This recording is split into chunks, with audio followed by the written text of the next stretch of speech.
Demi Fat. Tana Love. Oui, ka mixer. Mwen pou m'fè tout sa posib pou chouchou pou mwen ka posede ou. Mwen pou fè tout sa posib pou chouchou pou mwen gen yon anvi. Tan kou soleil nan la jounen, se kon so klere vi mwen. Tan kou te ses ki jwen la pli, se kon so pase soif mwen. Ma fè tout sakrifis pou baby, pou mwen ka posede ou.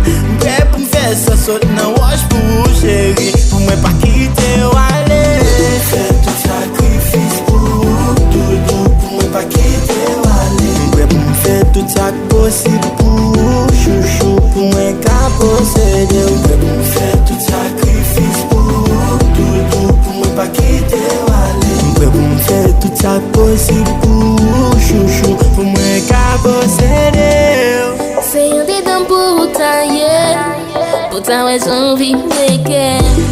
Ou kon se tout sa ki te krasè, pou vi nou reba myeke. Apre ou ki yon ska pa love kon sa, baby kwen pa gen lot.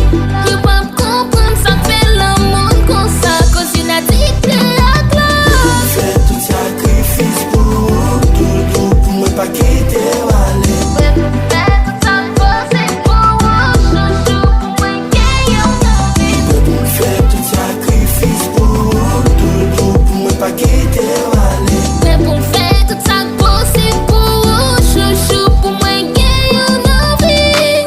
Mwen pri pou fè tout sakrifis de mi fa, pou mwen posede ou pou mwen gen yon anvi. Paske yon fyo baby mwen fè get soude, men believe apwa baby pa posede. Mwen pa kite ou ale dan la love ou se kem, tan pri pe prekosyon pa brizi kem. Mwen la gen lèm yon mwen fè sa ou vle, baby met moun an men pi pou nou ale. Hello people, fèm jwen moun pam nan.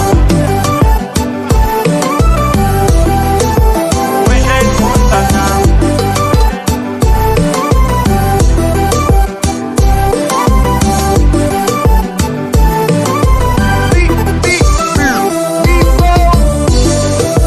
Oui m'pare, mwen pren pou m'posede ou.